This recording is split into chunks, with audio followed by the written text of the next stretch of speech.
네, 안녕하세요. 이번 동영상에서는 22단원 행동재무학과 재무관리에 대한 부분 배웠던 것을 복습해 보도록 하겠습니다. 이 행동재무학과 재무관리 단원은 이렇게 뭔가 어떤 중요한 개념이 나오기보다는 어, 이렇게 말로 설명이 굉장히 길게 나온 단원이었죠.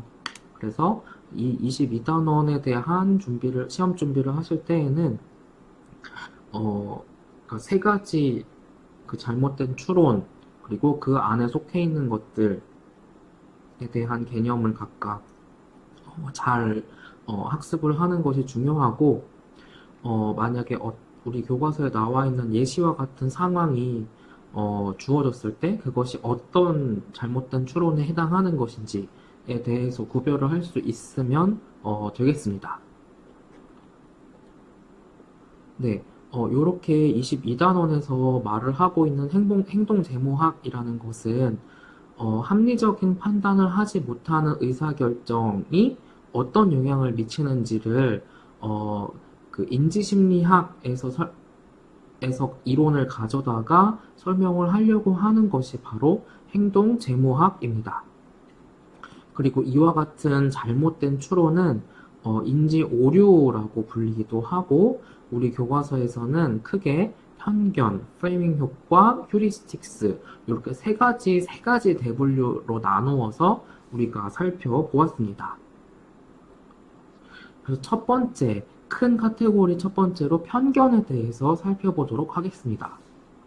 여기서 나왔던 것 중에 편견 중에 첫 번째는 바로 overconfidence, 과신이었습니다. 과신은 여기 나와 있는 말 그대로 실제 능력보다 내 능력을 더 크게 믿는 것이 바로 과신이었습니다. 그래서 여기 교과서에 나와 있는 것처럼 우리가 수업 시간에 여자보다는 남성이 주식 거래가 굉장히 빈번하게 나타남을 이와 같은 과신의 사례에 해당하는 것으로 살펴보았었습니다. 그리고 두 번째 편견의 사례가 바로 낙관이었습니다. 이것은 과대하게 낙관적으로 상황을 살펴보는 것이 과낙관이었습니다. 그래서 헷갈릴 수 있는 부분이었는데, 과낙관은 앞서 배운 과신과 서로 관련은 있지만 똑같은 것은 아니다라는 것입니다. 그리고 세 번째 편견의 사례로 살펴보았던 것이 바로 확인 편견, confirmation bias입니다. 이것은 이제 심리학에서 이렇게 우리가 많이 들었던 것처럼 내가 새로 정보를 듣더라도 알게 되더라도 내가 이미 알고 있던 것에 대해서 더 그냥 강화하는 식으로 내가 받아들인다, 그렇게 편집적으로 받아들인다라는 것입니다. 그래서 이렇게 내가 틀렸다는 것을 이렇게 새롭게 알게 되기보다는 어떤 새로운 정보를 바로 새로 받아들이게 된다 하더라도 내가 맞았는데 나는 더 맞구나 라는 것을 강화하는 쪽으로 그렇게 새로운 정보를 편집적으로 이해하게 된다라는 것입니다. 그래서 우리가 이 확인 편견에서는 바로 이 4장의 카드 뒤집어 보는 사례를 통해서 우리가 살펴보았었고요. 카드를 뒤집어 보는 사례를 우리가 살펴볼 때에 이 마지막 카드가 하나 남게 되는데 이와 같은 어떤 카드 뒤집어 보는 것을 통해서 이와 같은 것이 바로 확인 편견의 사례구나 라는 것을 알 수 있었습니다. 그리고 큰 카테고리에서 두 번째로 살펴보았던 것이 바로 프레이밍 효과입니다. 이것은 어떤 주어진 상황을 어떻게 프레이밍 하느냐에 따라서 내가 결정하는 것이 달라진다라는 것이었습니다. 그래서 우리는 이렇게 예시를 통해서 살펴보았었는데요. 재해가 발생해서 600명이 위험에 처해 있고 이 상황에 대해서 내가 최종적인 책임을 지는 입장이었다고 하자. 그런데 시나리오 1과 같은 결정을 할 수도 있고 시나리오 2와 같은 어떤 상황이 발생할 수도 있습니다. 그런데 대부분의 사람들이 시나리오 1에서는 A를 선택을 하였었고, 대부분의 사람들이 시나리오 2에서는 D를 선택을 하였다라는 것입니다. 그런데 사실 이것을 정확히 살펴보면 A와 C는 같은 거고 B와 D도 같은 것입니다. 그런데 왜 시나리오 1에서는 A를 더 많이 선택했고 시나리오 2에서는 D를 더 많이 선택했냐? 이것은 바로 서로 다르게 프레이밍 되어 있다라는 것이 그 이유였습니다. 첫 번째 시나리오에서는 구출에 좀 더 초점을 맞추고 있었고, 두 번째에는 사람이 죽는다는 것에 더 초점을 맞추고 있었던 것이 이렇게 다르게 프레이밍 되어 있는 것이 서로 다른 결과를 가져오게 된 것입니다. 그래서 부수적으로 이렇게 프레이밍 의존성이라는 것은 긍정적으로 프레이밍이 되는 것과 부정적으로 프레이밍 되는 것에 우리가 서로 다르게 반응하는 것을 프레임 의존성이라고 한다라는 것입니다. 그리고 우리가 프레이밍 효과에서 이제 하위 카테고리로 살펴본 것이 바로 손실 회피였습니다. 여기서도 마찬가지로 예시를 통해서 살펴보았었는데 시나리오 1에서 선택 A와 B가 있고 시나리오 2에서 선택 C와 D가 있습니다. 그런데 사람들은 보통 시나리오 1에서는 A를 많이 선택하고 시나리오 2에서는 주로 D를 선택하더라라는 것입니다. 이것 역시 프레이밍 효과 그리고 그 하위 카테고리로 손실 회피의 어떤 사례였는데요. 실제로 이 경우에도 선택 A와 C는 같은 결과를 가져오는 것이고 선택 B와 선택 D도 마찬가지로 같은 결론을 가져오는 것이었습니다. 그런데 왜 시나리오 1에서는 A를 많이 선택하고 시나리오 두 번째에서는 D를 많이 선택하는 이런 불일치가 발생하게 되느냐? 이것은 바로 손실의 전체적인 부보다는 이득 혹은 손실이라는 부분에 초점을 맞추는 좁은 프레이밍의 예였고 한편으로 손실에 초점을 더 맞추는 것이었으면 손실 회피를 하려는 것이기 때문에 요런 어떤 불일치가 발생하게 된 것이었습니다. 이와 같은 손실 회피는 get evenitudes, break even 효과라고 이야기를 하기도 하고요. 우리는 수업 시간에 이제 은행이 파산을 한 사례를 통해서도 손실을 계속 회피를 하려다가 오히려 더 큰 이제 손실을 발생하게 된 것을 살펴보았었습니다.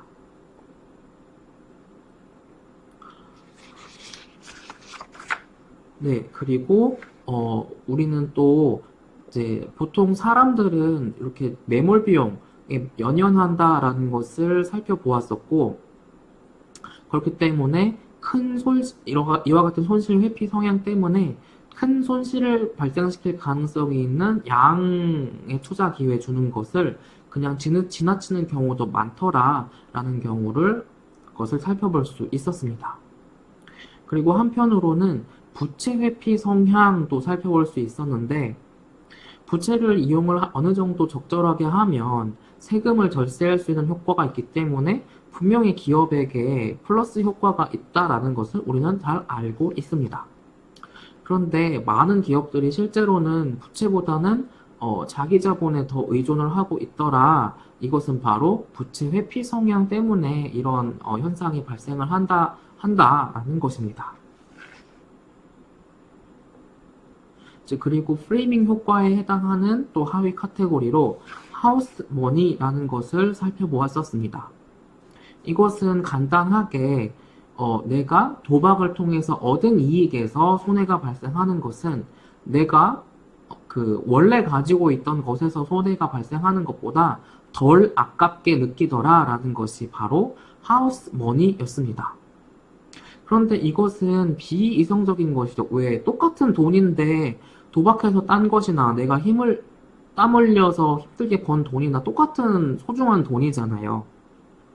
그런데 사람들은 이 두 가지에 대해서 서로 다르게 아깝게 그 정도를 느끼더라라는 것이었습니다.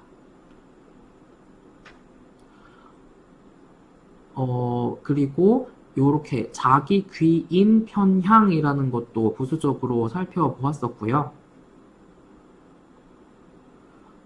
처분 효과라는 것. 그래서 대표적인 게 주식이죠. 그래서 그 주식이 손실이 나면은 그것을 사실 손절을 해야 되는데 개인들은 보통 손절을 못하고 그냥 계속 물타기 하는 경우가 많잖아요.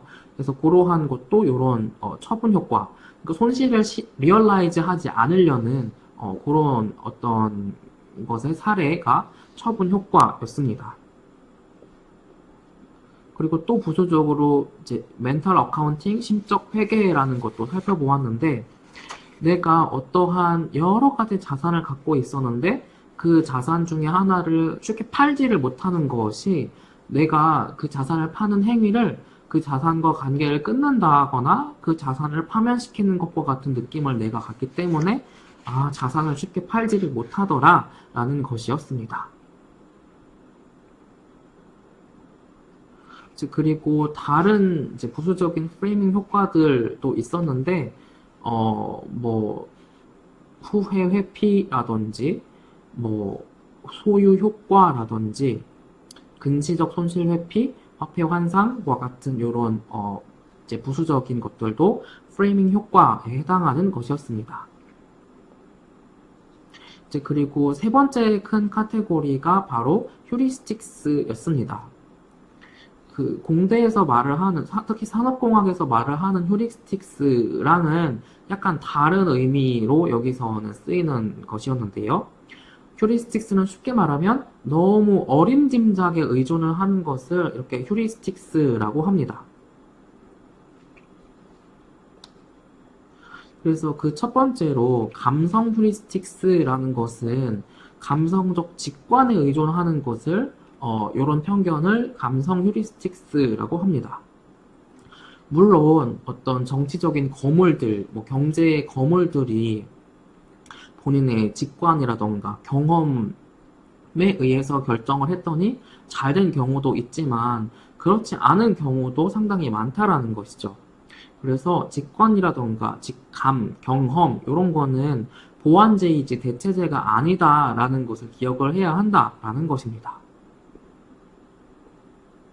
그리고 두 번째 휴리스틱스 사례가 바로 대표성 휴리스틱이었습니다. 뭐냐면 제한된 자료, 유추, 스테레오 타입에 의존해서 그러니까 부분을 통해서 전체를 판단하는 것이 바로 대표성 휴리스틱스였습니다. 그래서 그 예시로 우리는 이렇게 어떤 대학의 졸업생을 고용한 고용주의 사례를 살펴보았었습니다. 그래서 그 직원이, 어떤 대학을 졸업한 직원이 굉장히 일을 잘하더라. 그러면 그 고용주 입장에서 착각을 해서 그 대학교 학생들은 모두 다 이렇게 열심히 일하는 거 보구나. 나는 앞으로 그 대학교 나온 사람만 뽑아야 되겠구나. 라고 판단을 한다면 이제 대표성 휴리스틱에 빠진 것이구나. 라고 생각을 할 수가 있겠습니다. 그리고 우리는 이렇게 대표성과 무작위성 부분에 대해서도 실제 실험의 결과를 살펴봄으로써 알 수 있었습니다. 바로 농구에 대한 우리가 예제를 살펴보았었는데요. 두 선수가 동일하게 슛을 했습니다.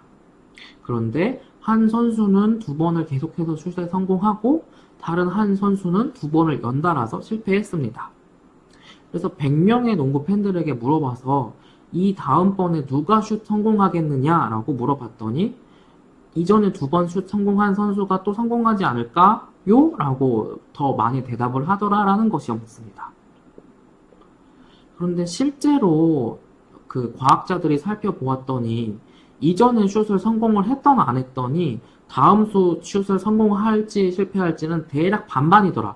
그러니까 이것은 다음 슛을 성공할 것이 이전의 슛을 성공했는지와는 관계가 없더라라는 것이 과학적인 어떤 결론이었습니다. 그런데 우리는 이와 같은 것을 과 다르게 편견에 빠져 있는 것이죠. 그리고 자유투에 대해서도 같은 방식으로 실험을 해보았더니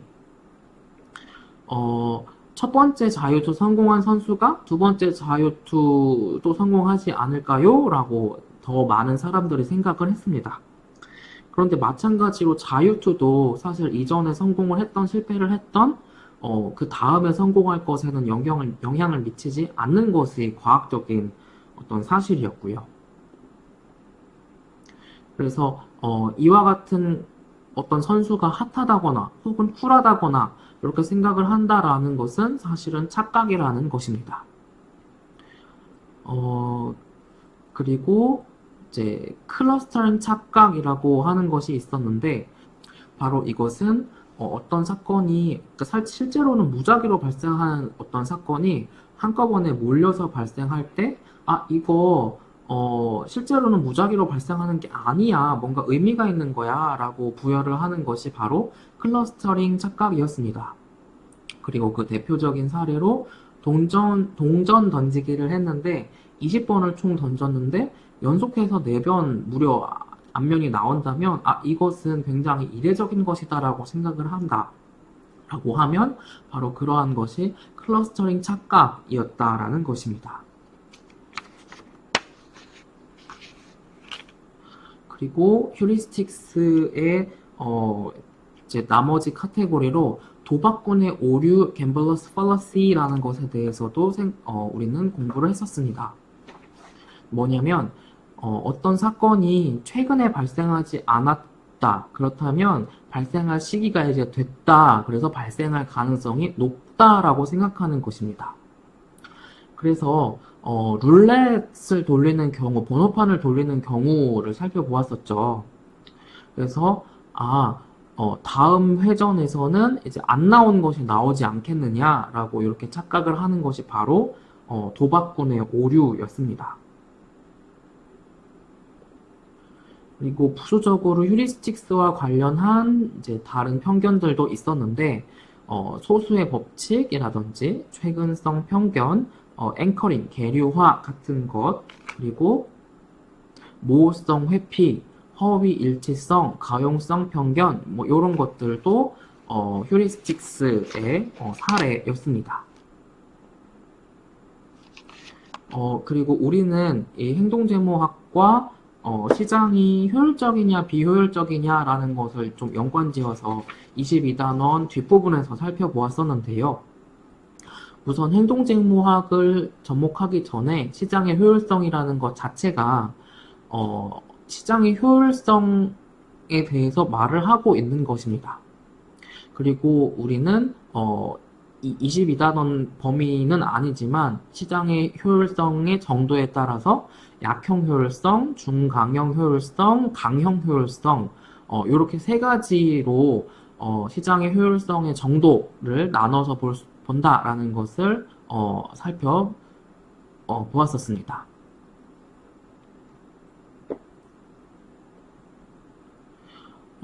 그리고 이제 차익 거래자라는 것이 어떤 것을 의미를 하냐면 만약에 일시적으로 잘못 형성된 주식 가격이 있다라고 하면 이제 싼 것을 팔고 비싼 것을 사고 뭐 그러한 과정에서 사고 파는 과정에서 이익을 챙기는 사람을 차익 거래자라고 합니다. 그런데 첫 번째 기업 고유의 위험이라던가 노이즈 거래자 위험, 실행 비용 뭐 이런 것 때문에 차익 거래에는 어느 정도 이렇게 완전히 자유롭게 차익 거래를 할 수는 없겠다라는 차익 거래의 한계가 있다라는 것에 대해서도 살펴보았습니다.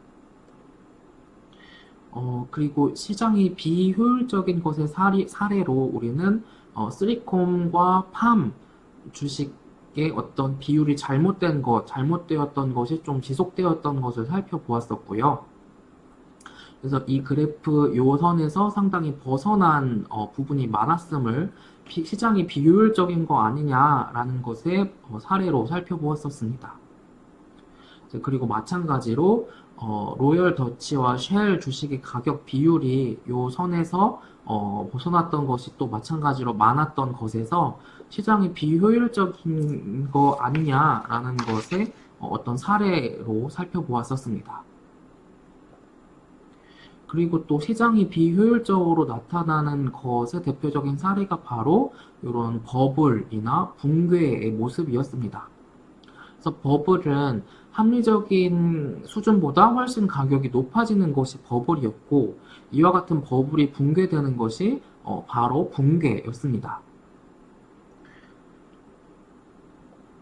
그래서 우리는 이 버블과 붕괴의 몇 가지 대표적인 역사적 사례로 1929년 미국 주식시장에서 있었던 붕괴 사례를 첫 번째로 살펴보았었고, 두 번째로 1987년 미국 주식시장의 붕괴, 그래서 블랙 먼데이의 사례를 살펴보았었습니다.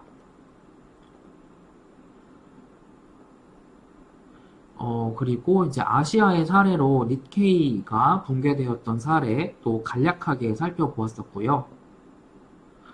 최근으로 와서 2000년대 미국 초반에서 발생하였던 닷컴 버블과 붕괴의 사례도 이렇게 살펴보았었습니다.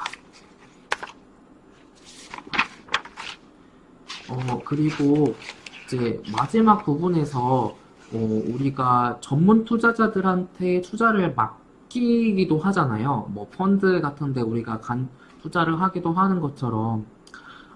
그런데 실제로 살펴보았더니 이렇게 투자자들이 비싼 수수료를 지불하고 전문적인 펀드 관리자들한테 맡기지만 실제로는 살펴보았더니 뭐 이런 전문 펀드 투자자들이 일반 투자자들에 비해서 뭐 더 오래 펀드를 유지하지도 못하였었고 엄청나게 더 좋은 성과를 내는 것도 아니었습니다.